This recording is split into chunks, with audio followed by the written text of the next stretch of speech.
এবার আমরা এই সাব সিলেকশন এবং বাকি যে সিলেকশন টুলগুলো আছে প্রত্যেকটাই প্র্যাকটিক্যালি অ্যাপ্লাই করে দেখব যে আসলে এই জিনিসগুলো দিয়ে কিভাবে কাজ করা যেতে পারে। তো সেজন্য আমরা একটা ইমেজ ওপেন করে নিচ্ছি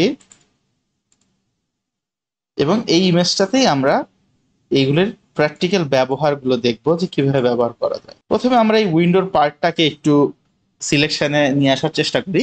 প্রথমে আমরা রেক্টেঙ্গেলটা নিলাম। এই রেক্টেঙ্গেলটা নিয়ে আমি পুরো উইন্ডোর যে বর্ডারটা আছে এটাকে সিলেকশন দিয়ে আমি একটু সিলেক্ট করে নিচ্ছি।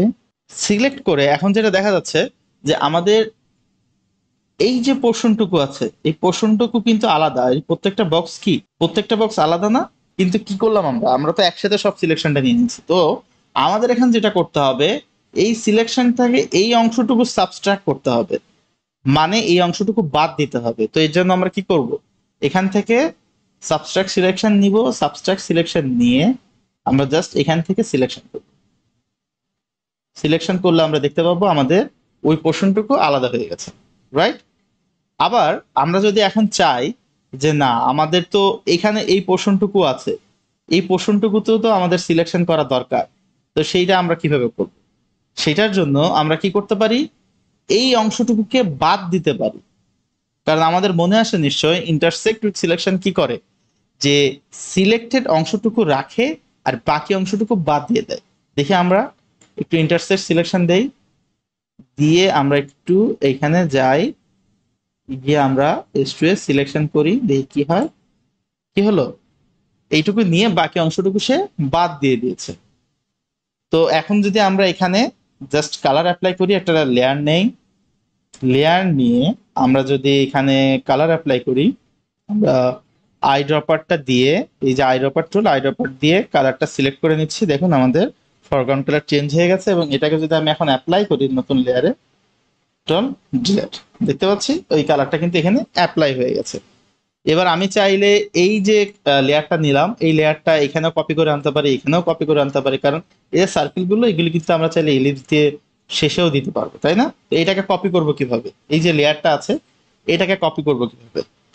এইটাকে আমরা দুই ভাবে কপি করতে পারি। একটা হচ্ছে লেয়ার প্যালেটে লেয়ারটা সিলেক্ট থাকা অবস্থায় কিবোর্ড শর্টকাট কন্ট্রোল যে প্রেস করে লেয়ারটাকে ডুপ্লিকেট করতে পারি, অথবা আমরা চাইলে এই লেয়ারটাকেই, এই লেয়ারটা সিলেক্ট থাকা অবস্থায় কিবোর্ড থেকে অল্টার প্রেস করব। দেখুন আমি অল্টার প্রেস করছি, অল্টার প্রেস করার সাথে সাথেই আমাদের যেই মুভ টুলের কাটচারটা আছে কাটচারটা কিন্তু দেখুন ডাবল হয়ে যাচ্ছে, তার মানে হচ্ছে সে কপি মুডে চলে গেছে। তো অল্টার প্রেস করা অবস্থায় মাউসের লেফট বাটন ক্লিক করে শিফট প্রেস করে একদম এজ টু এজ আমি নিয়ে এসে এটাকে বসিয়ে দিতে পারি। এবং সেমটা হচ্ছে পাশেও আমি অল্টার প্রেস করে যখন এটাকে নিয়ে যাই দেখুন এটাকে মুভ করছে। তো আমি শিফট কেন প্রেস করলাম, তখন শিফট প্রেস করার কারণ হচ্ছে আমি যখনই শিফট প্রেস করব তখনই সে আমার এই বর্ডারটা ক্রস করতে পারবে না। আমাদের আগের অবজেক্টটা যেখানে ছিল একদম এজ টু এজ সে সেখানেই বসবে। আচ্ছা এবার একটু আমরা সিলেকশন এবং সাব সিলেকশন দিয়ে এই মুনটাকে তৈরি করার চেষ্টা করি, দেখি আমরা এটা করতে পারি কিনা। এই জন্য আমাদের প্রথমে একটি ইলিপস নিয়ে নিতে হবে, কারণ এটা রাউন্ড যেহেতু। আমরা একটা রাউন্ড সার্কেল নিয়ে নেই, আমি শিফট প্রেস করে একদম একটা রাউন্ড সার্কেল নেওয়ার চেষ্টা করছি এবং এটার পজিশনটা মুভ করানোর জন্য শিফট এবং মাউস প্রেস করা অবস্থায় আমি স্পেস প্রেস করছি। স্পেস প্রেস করে আমি এটাকে জাস্ট একটা যতটুকু স্ট্রেস করা যায় আমি করে নিলাম। করার পর এখন আমাদের যেটা করতে হবে, এই যে সার্কেলটা সেটা তো স্ট্রেস হয় নাই, তাহলে সিলেকশনটাকে একটু বড় করতে হয় না? এই সিলেকশনটাকেও কিন্তু আমরা চাইলে ট্রান্সফর্ম করতে পারবো। এই সিলেকশনটা ট্রান্সফর্ম করার জন্য আমরা এখান থেকে যাব সিলেক্ট, সিলেক্ট থেকে ট্রান্সফর্ম সিলেকশন। ট্রান্সফর্ম সিলেকশনে গিয়ে আমরা চাইলে সেম ভাবে যেমনটা আমরা বিভিন্ন শেপ বা ইমেজকে ট্রান্সফর্ম করেছিলাম একইভাবে আমাদের সিলেকশনটাকেও ট্রান্সফর্ম করতে পারবো, মুভ করতে পারবো প্রয়োজন মতো যেটা করা যায়। আমি ইন্টার দিলাম।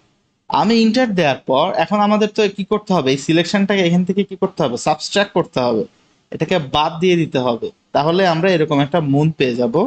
তো এটার জন্য আমি এখান থেকে সাবস্ট্রাক্ট সিলেকশনে যাচ্ছি।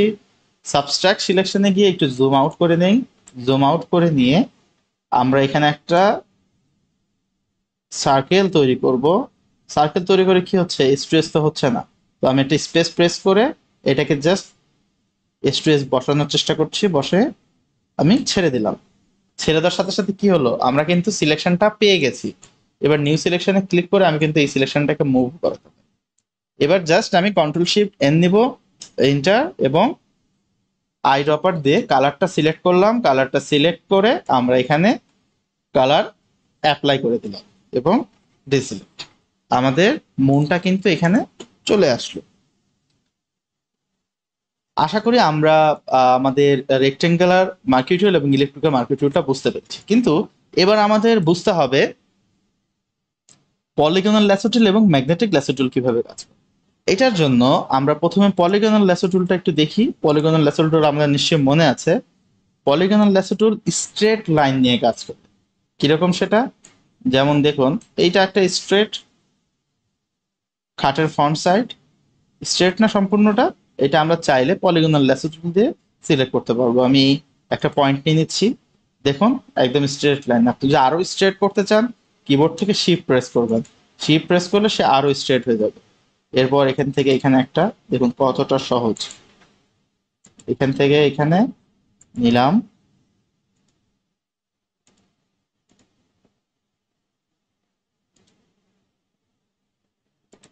সিলেকশন তৈরি হয়ে গেছে। এবার জাস্ট রুলস অনুযায়ী লেয়ার নিব, লেয়ার নিয়ে আমি আর ব্ল্যাক কালার এখানে অ্যাপ্লাই করছি না, অন্য একটা কালার অ্যাপ্লাই করি। এখান থেকে আমরা একটা ব্লু কালার এখান থেকে নিই, তো ব্লু কালার এখানে অ্যাপ্লাই করি। অ্যাপ্লাই হয়ে গেছে। সিলেকশনটা বোধহয় স্ট্রেজ হয়নি, আমরা জুম করে কিন্তু স্ট্রেজ সিলেকশন করতে পারি। আচ্ছা, তো আমরা এটা কিন্তু সিলেকশন করে ফেলতে পারলাম।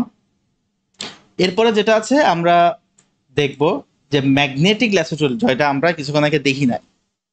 ম্যাগনেটিক ল্যাসো টুলটা ইমেজের ওপরে খুব ভালো কাজ করে, কারণ ম্যাগনেটিক ল্যাসো টুল যখন আমরা অ্যাপ্লাই করব তখন সে নামটা যেহেতু ম্যাগনেট, তো নিশ্চয়ই কোনো না কোনো কিছু সে আকর্ষণ করবে। ম্যাগনেটিক ল্যাসো টুল শুধু কালারকে আকর্ষণ করতে পারে। আপনি যেই কালারের পাশ দিয়ে তাকে নিয়ে যাবেন সে অটোমেটিক সেই কালারকে আকর্ষণ করে ফেলবে। যেমন আমরা এখানে এই যে হিউম্যান ফিগারটা আছে এইটাকে যদি আমরা সিলেকশন করতে চাই, তো সেই ক্ষেত্রে দেখুন এটাকে কিভাবে সে অটোমেটিক ম্যাগনেটের মতো দিয়ে নেয়। এই ব্ল্যাক কালারটাকে দেখুন, আমি জাস্ট একটা ক্লিক করে, এখানে একটা ক্লিক করে বর্ডার দিয়ে জাস্ট কার্সারটা নিয়ে যাচ্ছি, সে অটোমেটিক পুরোটাকে অটোমেটিক দিয়ে নিচ্ছে। এখন স্পেস দিয়ে, স্পেস হ্যান্ড টুল নিয়ে আমি এটাকে একটু নিচের দিকে নামালাম, নামিয়ে নিয়ে যাচ্ছি। এখন এই অবস্থায় যখন আমি দেখেন এখানে একটু কিন্তু ভুল সিলেকশন হয়ে গেল না? এই ভুল সিলেকশন হয়ে গেলে তখন কি করবা? এই ভুল সিলেকশন হয়ে গেলে খুবই সহজ, কিবোর্ড থেকে জাস্ট ডিলেট প্রেস করবো। কিবোর্ড থেকে যখন আমরা ডিলেট প্রেস করবো তখন একটা একটা করে অ্যাঙ্কর পয়েন্ট, যে পয়েন্টগুলো আছে এই পয়েন্টগুলো ডিলেট হয়ে যাবে।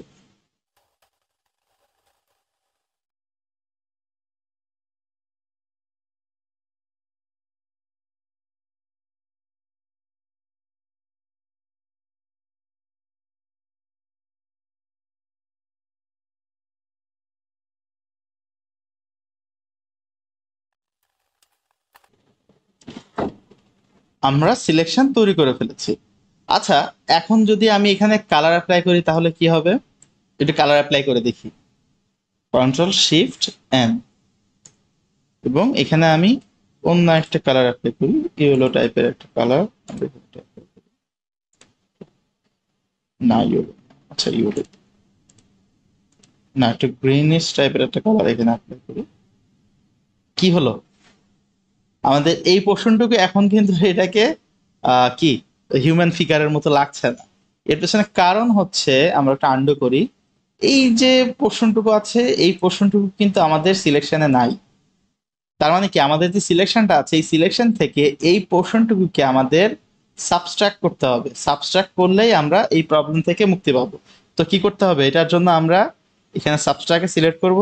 সাবস্ট্রাক্ট সিলেক্ট করে আমরা আবার ম্যাগনেটিক ল্যাসো টুল দিয়ে এইটাকে সাবস্ট্রাক্ট করে দিব।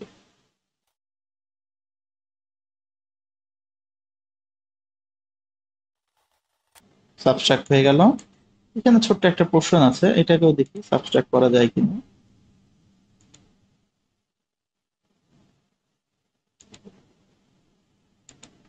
ওকে, এবার যদি আমরা কালার অ্যাপ্লাই করি তাহলে দেখতে পারবো যে আমরা আমাদের ফিগারটাকে পেয়ে গেছি এবং ডিসিলেক্ট করে দিলাম। এইভাবে আমরা চাইলে এই যে সিলেকশন টুলগুলো আছে এগুলি ব্যবহার করতে পারি।